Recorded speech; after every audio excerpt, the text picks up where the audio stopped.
こんにちは。12月10日金曜日です。今日はですね、いつもの気になるニュースをちょっと離れまして、停電でも暖かく過ごすための方法、寒さを乗り切るための20のヒントということで、久しぶりにサバイバルスキルの方をですね、ご紹介していきたいと思います。で、今日ご紹介する内容ですけれども、防災意識の高い方にとっては、すでにねご存知のこともあるかもしれませんが、改めてね、ちょっと復習というような形でご紹介させていただきたいと思います。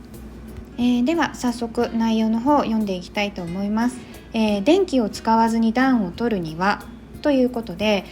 冬には強風や大雪に伴う停電がよくあります。電線が切れちゃったりとかね、そういうことが多々ありますよね。で、普段の暖房を電気に頼っている人も多い現代は、停電の時の防寒対策を複数知っておくことが重要になります。ちなみに低体温症はアメリカでは毎年1000人以上の方が亡くなっており、非常に危険で侮ることはできません。低体温症になると考えたり動いたり先を予測して行動するということが難しくなります。頭が働かなくなってくるってことですよね。ということで今日は冬場の停電時の寒さを乗り切るための20のヒントをご紹介いたします。まず1つ目、レイヤリングの方法を知っておくということで、レイヤリングっていうのは、簡単に言うと重ね着の方法っていうことですね。家の中の温度が下がると服を重ね着することで暖を取ることができます。ジャンパーやコートだけではなく保温性の高い服を重ねることで暖かさを保つことができます。ということでレイヤリングっていうのは非常に大事でして、登山する方とかそういうね専門知識がある方がレイヤリングの方法っていうことで動画をたくさん出してくださってます。で、私の、ブログにもおすすめの動画を1つ2つ貼ってありますので、見たい方気になる方は一度ね見ていただくといいと思います。で、このレイヤリング方法っていうのをちゃんと知った上で準備をするとより保温性が高く効果的にね保温することができる。で、場合によってはコスパもよく重ね着することができるので、ぜひ一度チェックしてみてください。で、次2つ目、キャンドルを使う。現代においてキャンドルは、熱源としてではなく装飾的な照明として使用されることが多くなりましたが、キャンドルは思いのほか暖かいです。しかし炎ですので、燃えやすいものからは遠ざけて使うようにしましょう。また寝る前はすべてのキャンドルの火が消えていることをきちんと確認してください。ということでキャンドルなんですけれど植木鉢ストーブっていうのを私この間見つけまして、でねこれ火使うので注意は必要なんですけれど、かなりね温まるみたいです。で、キャンドルと植木鉢があればできるみたいなんで、これもね植木鉢ストーブっていうので検索してもらうとYouTube でね実際やってる方の動画がいくつか出てくるので、見てみてください。で、次3つ目、毛布を使う。毛布を何枚か使って体を温め、頭まで覆うようにします。ウールの毛布を使うのが最も快適で暖かさも倍増します。4つ目、日中はブラインドやカーテンを開け、夜は閉める。すでに持っているブラインドやカーテンを最大限活用しましょう。停電時には、日中は窓を開けて太陽の熱を最大限室内に取り込みます。一方、夜はブラインドを閉めて、暖かい空気を室内にできる限りとどめ、風が入らないようにしましょう。で、次5つ目、寝袋を使う。寝袋は屋外用に設計されているので、通常の毛布よりも断熱性と保温性に優れています。ということで、実は我が家はアメリカに来てからマットレスはちゃんとあるんですけれど、掛け布団を寝袋をずっと使ってたんですね。で、封筒型の寝袋あれを開いてなんていうのかな、本当に布団みたいにかけてずっと使ってたんですけれど、で、我が家が、普段使っている寝袋は春秋初冬ぐらいまで、ちょっと寒いぐらいまでの季節だったら全然対応できるっていうものを使ってます。で、それだけだと、万が一停電した時にちょっと不安だなと思ったので、うちね一応寝袋とあと湯たんぽと北海道とかあと防寒着もそれなりには準備してあるので、よっぽど大丈夫かなと思ったんですけれど、念のため、ビビーっていう寝袋の上からかぶせるエマージェンシーブランケットの寝袋の形をしたものがあるんですね。で、綴りが BIVVY でビビって読むんですけれど、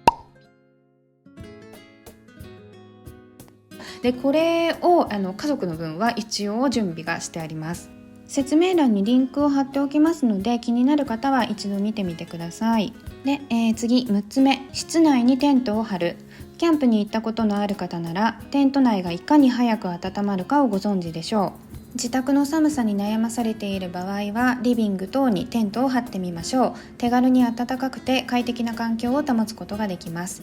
次7つ目、狭い部屋に身を寄せる。家の中で最も狭い部屋、できれば窓が少ない部屋を選び、家族全員をそこに集めます。ドアや窓を全部閉めて、全員の体温を逃がさないようにします。日中は太陽に面した部屋を選ぶと、太陽の光で自然に部屋が温まります。風の通り道に注意し、北側の部屋は避けましょう。次8個目、ガムテープやビニールなどを使って窓を覆う。ビニールをガムテープなどでドア枠に貼り付けます。ドアというか、窓枠ですね。窓枠に貼り付けます。ビニール袋でもいいですが、もしお持ちであればプチプチを使ってもいいでしょう。断熱材を入れることでわずかな隙間から入ってくる隙間風を防ぎ、冷たいガラスが部屋を冷やすのを防ぎます。ということで、これね、アメリカの話なので、ちょっと日本人にとっては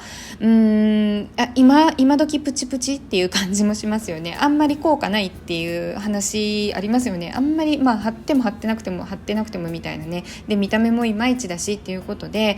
最近ですね、DIY で二重窓作っちゃう人がすごいたくさんいるんですよね。で、その動画いっぱい出てて、私も戻ったらお風呂のね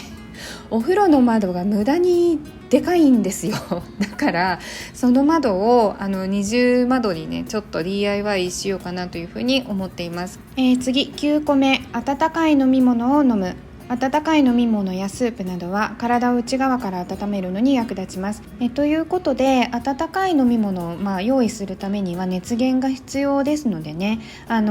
でその時停電しているっていうことを想定するわけなので、卓上コンロとか、ガスボンベとかそういったものは、やっぱりある程度ご準備されておいた方がいいかなと思います。それで飲み物なんですけれども、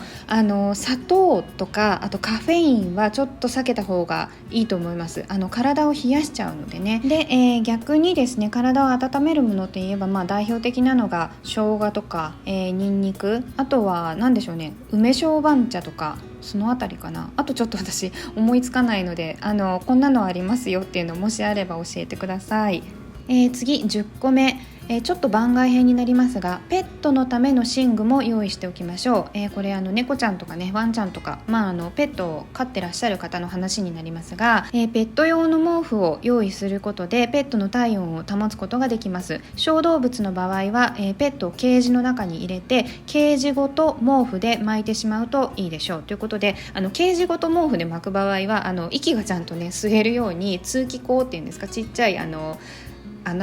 みたいなのは開けといた方がいいと思うんですけれど、次11個目、ポータブル発電機を用意する。そして12個目、太陽熱の、ソーラーパネルですね、ソーラーパネルの発電機を用意するということで、このポータブル発電機っていうのは、おそらくガソリンを使うタイプのもののことを言ってると思うんですけれど、日本でやろうと思うと住宅街では騒音がかなりするのでちょっと難しいかなと思います。で、値段も結構します。で、太陽光、ソーラーパネルの発電機、これもですね、うち1台持ってるんですけれど、ちょっとね高いちょっとじゃないな、結構高いので無理して買うことはないと思います。で、本当にお金に余裕がある方はね、1台でも2台でも買ってもらえばいいかなと思うんですけれど、そんなに無理して買うものでもないかなというふうには思います。次13個目、簡単なエクササイズ。体を動かすことは心拍数を上げて、さらには体を温めるのに最適な方法ですってことなんですけれど、心拍数を上げるっていうのはですね、ちょっとちくわ食べちゃった人にはあまりおすすめができない方法かなと最近は思っております。ちくわをねまだ食べてない方は存分にね体を動かして、エクササイズとかね筋トレとかするともうほんとすぐ体あったかくなりますので、ただ気をつけた方がいいのは汗かくほどはやらない方がいいと思います。汗かいちゃうと逆に気化熱でね体冷えちゃうので、汗かかない程度がいいと思います。次14個目、湯たんぽを使う。これは説明はいらないですね。湯たんぽですね。ただですね、レンジでチンするタイプのジェル状の湯たんぽでしたっけ、なんかありますよね。ああいうのは電気止まってるっていう前提だと使えないので、意味がないですね。で、次16個目、暖炉。17個目、薪ストーブなんですけれど、この2つもねなかなかちょっと日本の住宅事情だと難しいですよね。もう後付けするのもかなりお金かかるし、それやるぐらいだったらね、なんかもう別のもの買った方がいいんじゃないかと思っちゃいますよね。だからアウトドアのストーブとか、いろいろ調べるとロケットストーブとかね、あと何ありましたっけ、缶ストーブとか教えていただいたのはあと何だったかな、七輪とかね。なので、ご自宅の事情もあると思うので、その事情に合わせて、でかつ、その例えば七輪だったら炭が必要になってくるわけなので、炭とかあと練炭とかですか、ちょっと七輪私使ったことないのでよくわからないんですけれど、そういった燃料のことも考えた上で、一つね何か一種類はご準備されといた方がいいのかなというふうに思います。次18個目、ミニファイヤー。これはアルコールストーブのことですね。で次19個目、バディバーナーで、これ両方とも、一応手作りで作れるみたいなので、アルコールストーブの方は日本人のねアウトドア得意な YouTuber さんが手作りの動画を出してるので、気になる方は見てみてください。でバディバーナーの方も一応ねリンクは貼っておきますが、なんかあんまり使い勝手は良さそうな感じはしないです。そして最後20個目、車へ避難する。家の中で暖を取ろうと思ってももうどうしても寒いという場合は車の中へ避難しましょう。エンジンをかける場合は一酸化炭素中毒を起こす可能性があるので、インナーガレージ内でのエンジンのかけっぱなしは決して行わないことということで、ちょっと長かったですが以上で20個全部になります。で、ブログの方にはですねもうちょっと細かくでもうちょっと、別の話題なんかも入れながら話をいろいろ書いてありますので、ご興味のある方はお時間ある時にご一読いただければ嬉しいです。最後に今日流している映像は、アイスホッケーの2軍といってももう本当にねプロになる手前の選手の試合を先週の土曜日に見に行ってきたんですね。で背番号10番の方が平野雄志郎選手って言って日本人の選手なので、もう私はステッカーまで買って応援する気満々でね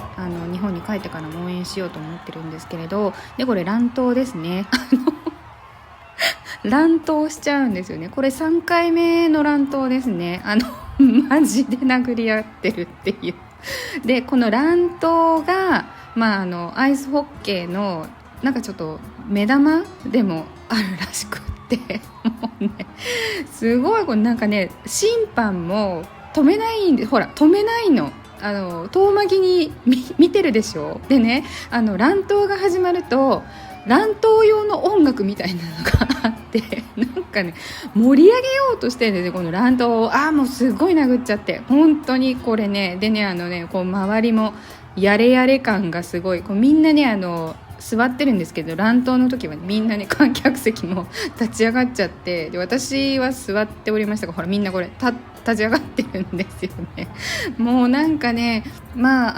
すごいアドレナリンが出る感じなんですけれど